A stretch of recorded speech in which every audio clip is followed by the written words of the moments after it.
Hey guys, how's it going? Welcome to my studio. This is Paint with Lovejoy. Thanks so much for joining me. If this is your first time here, please subscribe to the channel and check out the other videos. And if you're here for a second, third, or fourth time, thank you so much for coming back and getting creative.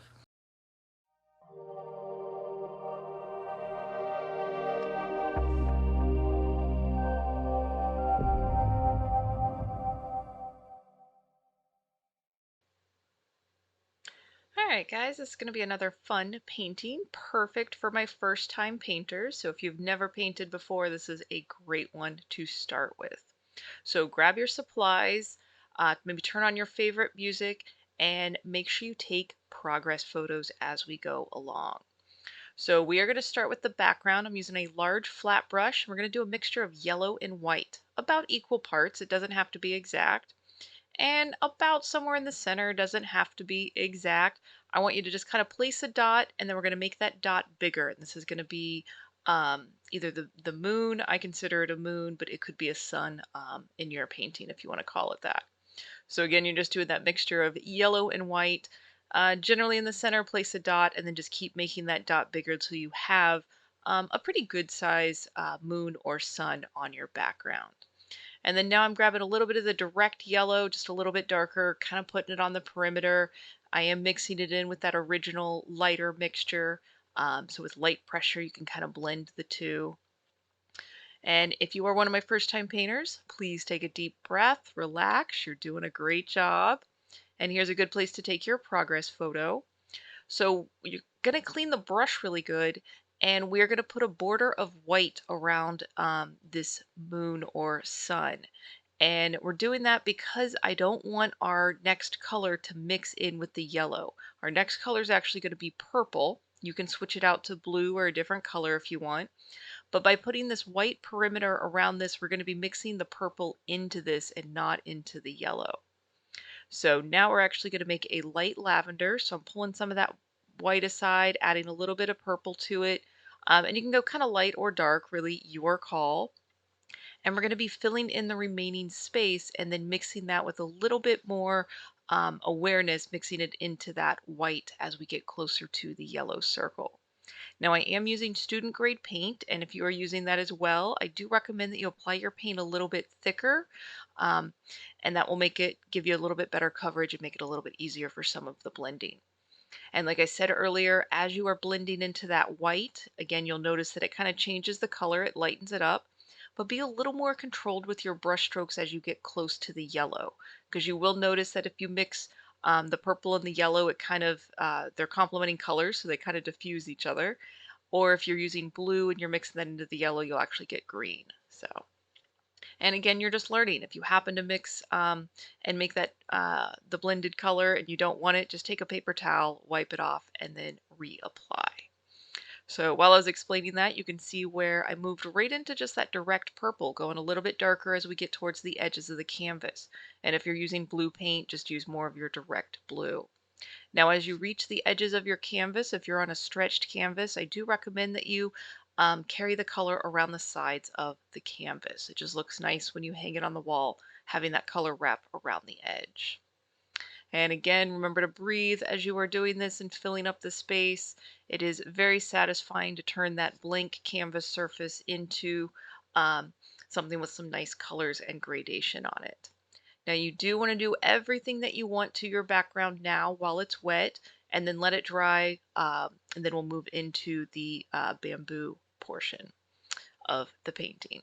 So here, if you want to go back to the purple, if you want to go back to the yellow, do anything that you want to your blending and your colors now while your background is wet. If you are inclined to finger paint, this is a good place to do that. It's very satisfying and tactile, so feel free to give that a try. And as you're doing this, play with the pressure of either your fingers or the brush. More pressure is going to give you a little bit more expressive brush strokes. Light pressure will give you a little bit more of a smooth effect. And here you can see where I'm grabbing the smaller medium flat brush and going back to the yellow light pressure as I kind of come up next to the light lavender. Again, just so I'm not mixing too much of the yellow and the purple together. So just play with this. All right, so a good place to pause the video and take your progress photo. And like I said earlier, I do recommend that you fully let this dry before you move into doing your bamboo. Now, we are using the large flat brush in a mixture of yellow and green, and I'm making this one a bit more on the yellow side, so closer to kind of the light green. I'll use more of the direct green a little bit later on. And we're going to use this large flat brush, and we're going to be using the width of this brush for the width of the bamboo. So notice where I just kind of place it, kind of keep even pressure and just pull it right down towards the bottom of the canvas. Trying to keep about the same pressure, so I'm keeping the same width each time I do this. And you'll see as soon as I move my hand, I start right above this, so I leave a little bit of space in between the brush mark that I just made. So give this a try on yours.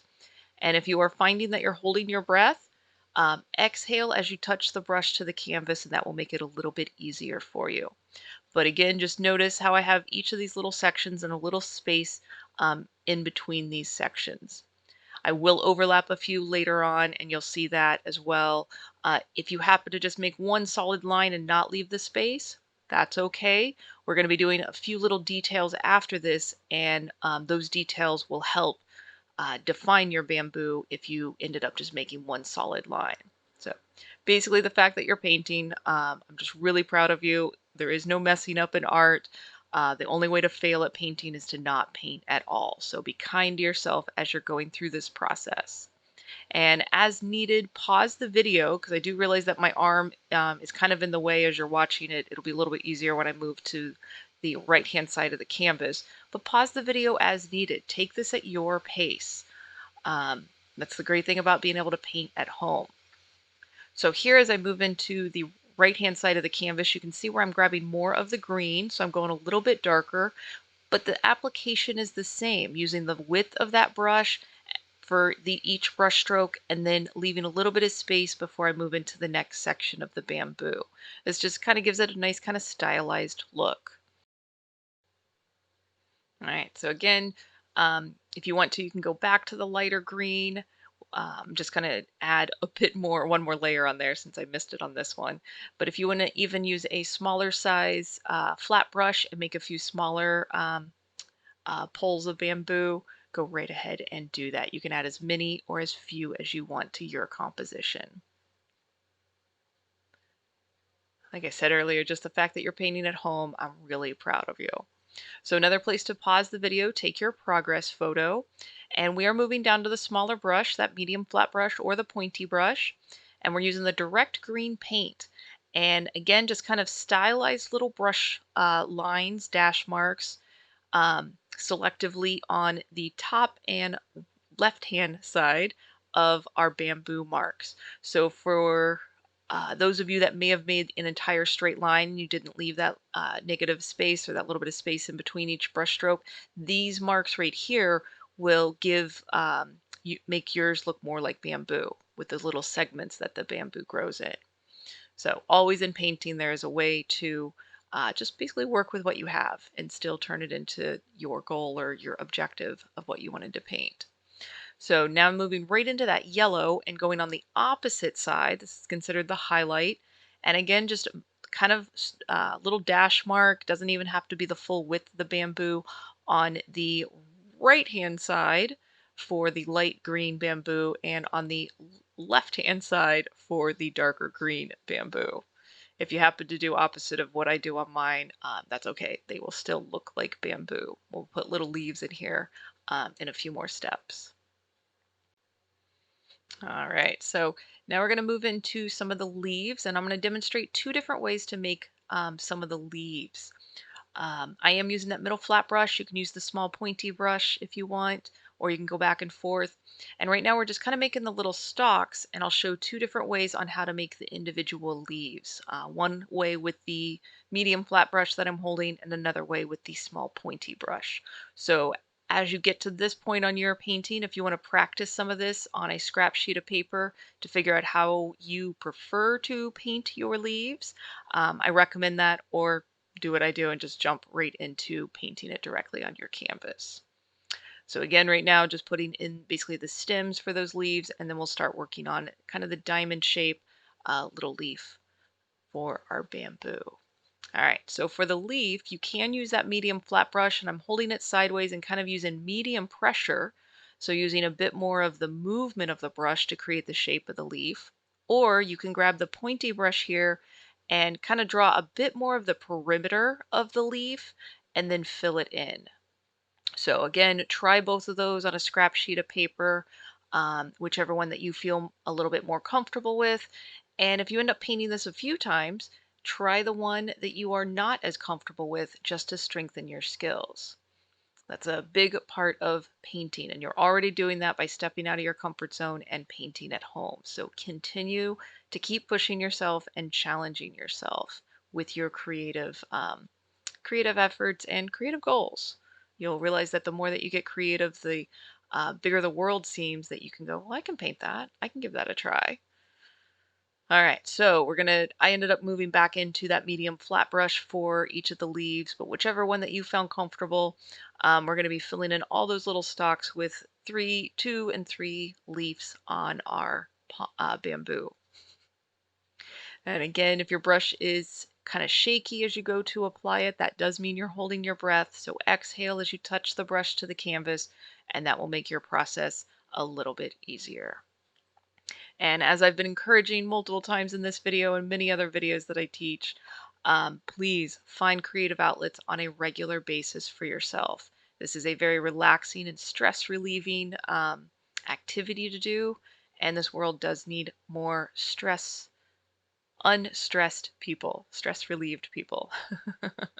Basically, I just want more creative people. So share this with your community and keep finding your creative outlets.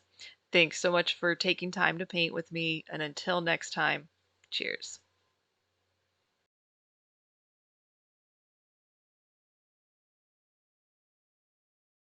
Hey guys, I hope you enjoyed the process of painting, and I hope how you liked how your paintings turned out. I'm really proud of you for painting at home.